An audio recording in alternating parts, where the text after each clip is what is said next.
Hi, my name is Oscar. Welcome to Minor Matter Strength Conditioning. This is part 7 in our series of plantar fasciitis. In this video, we perform some ankle strengthening exercises to help not only build the muscles to stabilize your ankle joint, but also to take the pressure off the plantar fascia.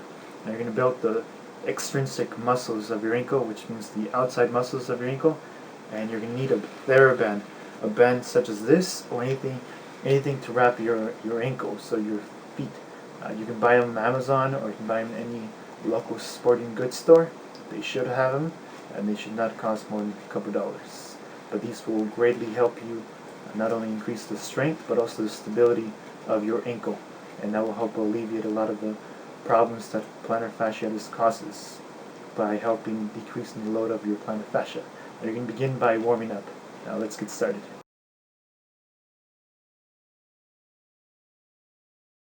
Alright, we're going to start by warming up your ankles.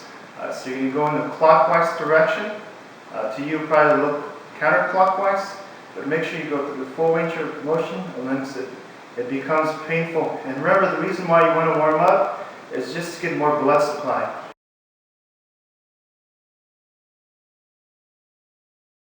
Alright, you're going to continue to warm up by performing the opposite, counterclockwise. And counterclockwise. You might hear clicking when you're going in circles, and that's usually a tendon that's rubbing against the bone. That's what causes the clicking.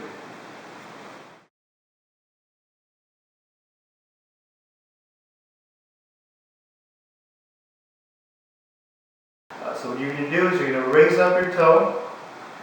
Now you're going to see that when I raise up my toe, there's a muscle back over here. That's where it is. That's your anterior tibialis. It goes in front. That's what it's called, anterior. And go back down. Now, on these ones, you're going to want to repeat this for 15 or 20 repetitions. And you don't want to go up too fast, so don't do this. It's not like tapping your toe. It's more control. So you want to go and then control it on the way down as you come back down. You can do them both at the same time, or you can do one on the right and then do it on the left. I recommend the right isolating, so that way you're concentrating on the motion. And now you can see that I'm going a little bit out, and that's because the way the muscle is, its origin and insertion, that's the way it wants to pull.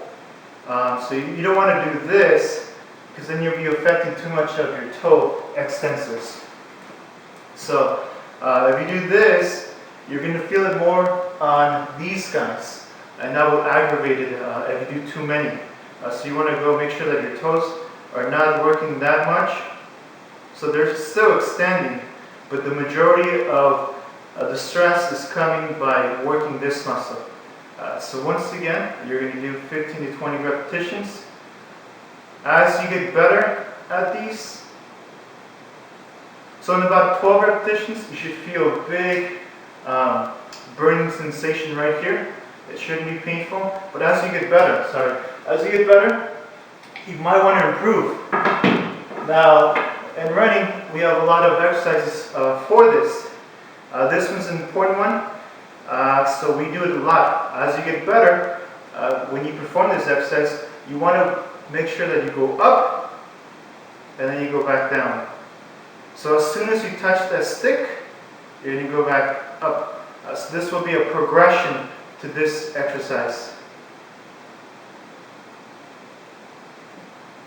3. And remember, don't slap your foot.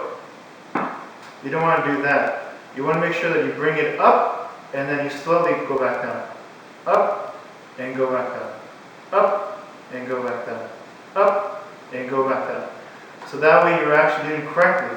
Another way to do it is standing. So standing, if you're sitting up and if you're standing in line in the bank, you can also perform these exercises. You don't need to go to the gym.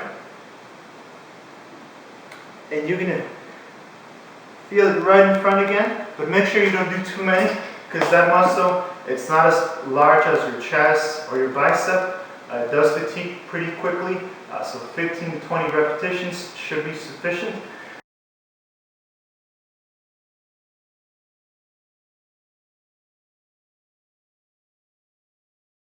Alright, so the first one that you're going to do is you're going to work out the right foot.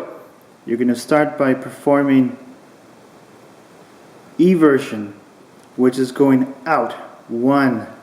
Eversion means that the bottom of your sole of your foot is directing out.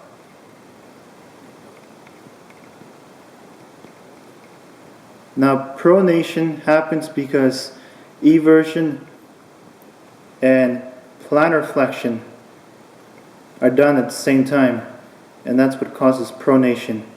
You can see it when people run, especially behind a treadmill. You can definitely see when their leg goes out to the side, and it's not supposed to. If it's done too many times, it can cause a lot of problems in your running biomechanics.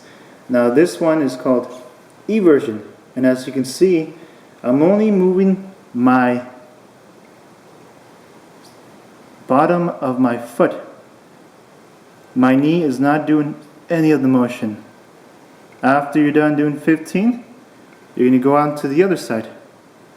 And once again, don't move your knee back and forth. Make sure it's locked. Make sure your heel is on the ground. And as you're going out, you're showing off your bottom of your foot as much as you can. Now you might not get a lot of movement there at first, but little by little it will start getting better. As those muscles start to get more movement, more blood directed towards them, that's where you should start to feel it on the outside back over here. Eversion.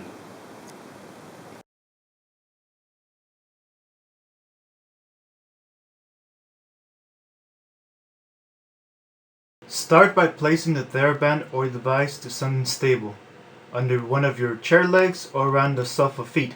Make sure it's locked and safely secured. Place the other side of the TheraBand around the middle of your foot.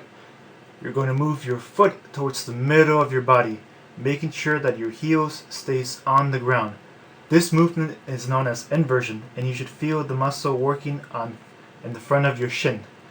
This muscle is known as your anterior tibialis, and it does this movement along with its sidekick, the posterior tibialis. They work together to perform this movement. This is a very important muscle for people who pronate, since doing this exercise will help reverse that. When performing this exercise, it is very important that your knee does not help you. Your knee will want to help you move because those muscles lack the strength to do this movement or become fatigued towards the last few repetitions. But prevent your knee from helping you. You can do this by performing this movement slowly. If you're having trouble doing this, place one of your hands on your knees and perform this movement slowly. Think about kicking the ball with your ankle, or actually placing the ball there and kicking it. This will help provide some feedback and to make sure that you're doing this exercise correctly. You can also increase the intensity of this exercise by moving further away from the chair, or make it easier by moving closer to the chair. Perform this exercise routine 2 to 3 times a week, depending on your experience, and increase either the intensity by increasing the reps, sets, or the holds. Once again, I want to thank you guys for joining me.